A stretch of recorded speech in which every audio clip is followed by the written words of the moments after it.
प्रिय भक्तगण, आज हम आपको बताएंगे कि जीवन की डोर क्या है, कैसे हमारे जीवन को चलाती है और कैसे हमें रहना चाहिए।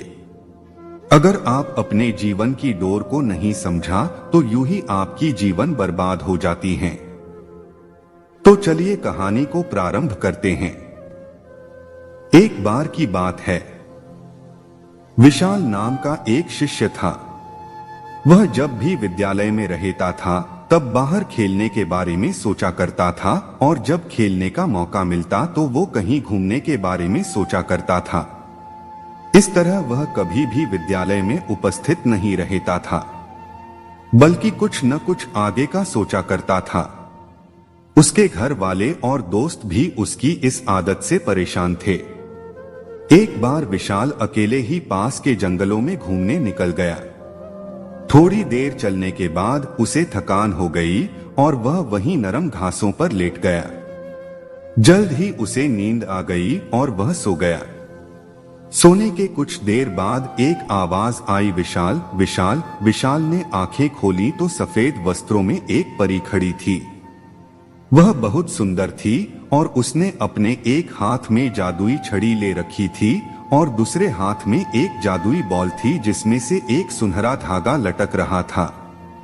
विशाल परी को देखकर खुशी से झूम उठा और कुछ देर परी से बातें करने के बाद बोला, आपके हाथ में जो छड़ी है उसे तो मैं जानता हूँ, पर आपने जो ये बॉल ली हुई है उससे ये सुनहरा धागा कैसा लटक रहा है। परी मुस्कुराई और बोली, विशाल, यह कोई मामूली धागा नहीं है, दरअसल यह तुम्हारे जीवन की डोर है। अगर तुम इसे हल्का सा खींचोगे तो तुम्हारे जीवन के कुछ घंटे कुछ सेकंड्स में बीत जाएंगे।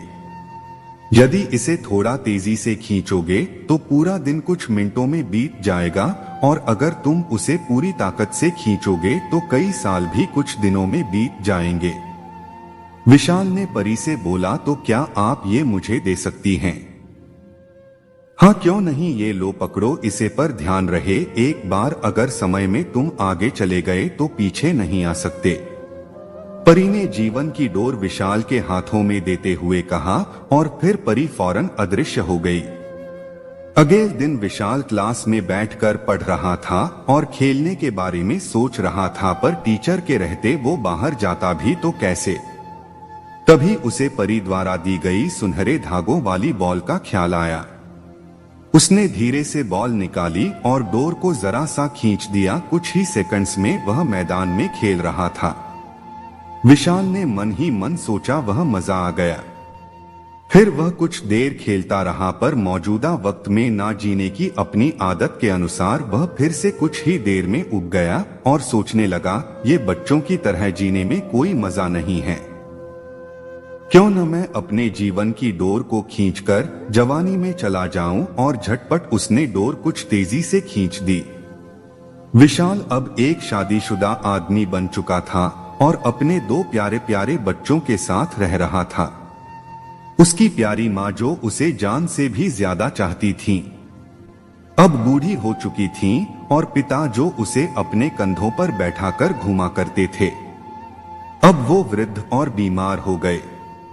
इस परिवर्तन से विशाल अपने माता पिता के लिए थोड़ा दुखी जरूर था, पर अपना परिवार और बच्चे हो जाने के कारण उसे बहुत अच्छा महसूस हो रहा था। एक दो महीनों सब ठीक ठाक चला, पर विशाल ने कभी अपने वर्तमान को आनंद के साथ जीना सीखा ही नहीं था।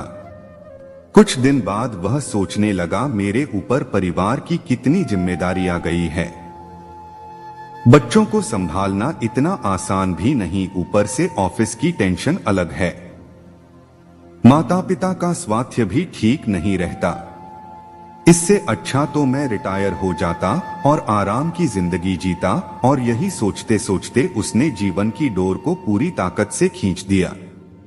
कुछ ही दिनों में वह एक 80 साल का वृद्ध हो गया। अब सब कुछ बदल चुका था। उसके सारे बाल सफेद हो चुके थे, झुर्रियां लटक रही थीं। उसके माता पिता कब के उसे छोड़कर जा चुके थे।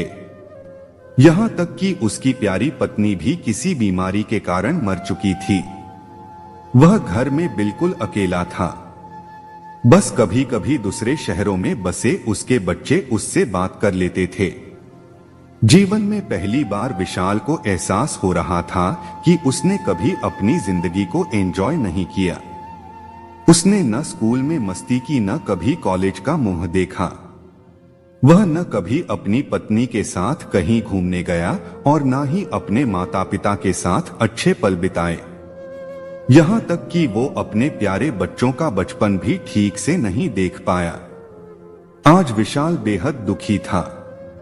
अपना बीता हुआ कल देखकर वह समझ पा रहा था कि अपनी बेचैनी और व्याकुलता में उसने जीवन की कितनी सारी छोटी छोटी खुशियां यूं ही गंवा दी। आज उसे वो दिन याद आ रहा है जब परी ने उसे वो जादुई बॉल दी थी। एक बार फिर वह उठा और उसी जंगल में जाने लगा और बचपन में वह जिस जगह परी से मिला था वहीं मायूस बैठकर अपने आंसू बहाने लगा। तभी किसी की आवाज आई, विशाल विशाल। विशाल ने पलटकर देखा तो एक बार फिर वही परी उसके सामने खड़ी थी। परी ने पूछा, क्या तुमने मेरा स्पेशल गिफ्ट एंजॉय किया? विशाल ने बोला, पहले तो वो मुझे अच्छा लगा पर अब मुझे उस गिफ्ट से नफरत है। विशाल क्रोध में बोला, मेरी आंखों के सामने मेरा पूरा जीवन बीत गया और मुझे इसका आनंद लेने का मौका तक नहीं मिला। अगर मैं अपनी जिंदगी नॉर्मल तरीके से जीता तो उसमें सुख के साथ दुख भी होते, पर जादुई बॉल के कारण मैं उनमें से किसी का भी अनुभव नहीं कर पाया। मैं आज अंदर से बिल्कुल खाली महसूस कर रहा हूं। मैंने ईश्वर का दिया ये अनमोल जीवन बर्बाद कर दिया। परी ने कहा, तुम तो मेरे तोहफे के शुक्रगुजार होने की बजाय उसकी बुराई कर रहे हो। खैर, मैं तुम्हें एक और गिफ्ट दे सकती हूं। बताओ क्या चाहिए तुम्हें? विशाल को यकीन नहीं हुआ कि उसे एक और वरदान मिल सकता है। वह खुशी से भावुक होते हुए बोला, मैं फिर से वही पहले वाला स्कूल बॉय बनना चाहता हूं। मैं समझ चुका हूं कि जीवन का हर एक पल जीना चाहिए। जो अभी को कोसता है वो कभी खुश नहीं हो पाता, उसका जीवन खोखला रह जाता है। आपसे विनती है, मुझे मेरे पुराने दिन लौटा दीजिए। तभी एक आवाज आती है, उठो बेटा, तुम यहां इन जंगलों में कैसे आ गए? विशाल आंखें खोलता है। अपनी मां को आंखों के सामने देखकर वह कसके पकड़कर अपनी से लिपट जाता है और फूट फूट कर रोने लगता है। वह मन ही मन परी का शुक्रिया अदा करता है और कसम खाता है कि अब वो जीवन के अनमोल पलों को पूरी तरह जिएगा और आज और कल के बारे में सोचकर अपने आज को बर्बाद नहीं करेगा। कई बार ऐसा होता है कि हम आज की खूबसूरती को सिर्फ इसलिए नहीं देख पाते क्योंकि हम एक सुंदर कल के बारे में सोचने में खोए रहते हैं, या कई बार जो हमारे सामने नहीं घटा उसके घटने की चिंता में अपने आज को चिता पर जला देते हैं, बर्बाद कर देते हैं। हमें ऐसा नहीं करना चाहिए। खुशियों के छोटे छोटे पलों को पूरी तरह जीना चाहिए। जीवन की डोर एक बार खींच जाती है तो फिर दोबारा लौटकर नहीं आती। किसी ने सच ही कहा है, बीता हुआ कल कभी नहीं आएगा और आने वाला कल शायद कभी ना आए। इसलिए आज ही अपनी जिंदगी जी लो, आज ही खुशियां मना लो।